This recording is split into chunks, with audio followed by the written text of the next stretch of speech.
mao nga ako matudan nga Kristo yung gibre ang Sabat o ang Lord's Day mao Linggo o Sunday. Mga ito, kung saan ba dito yung Sabat? Yung Sabat, mga ito ng Lord. Nakapinito siya Old Testament na sinundumi ninyo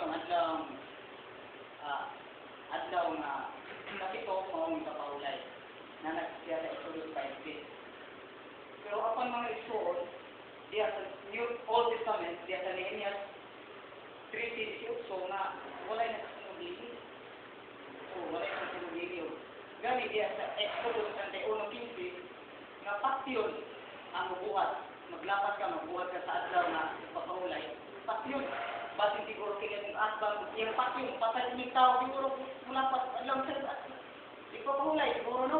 Wala ko siguro niya na, basin nga.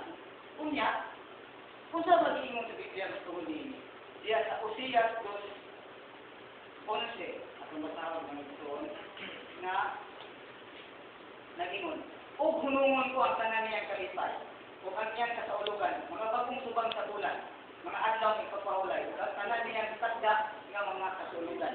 O sa gingon, hunungon niya ang adlaw nga ipapahulay. O sa Lamentaciones,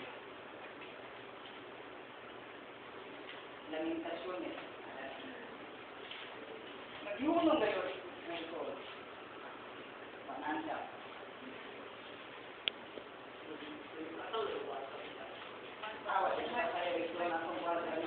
Lamentation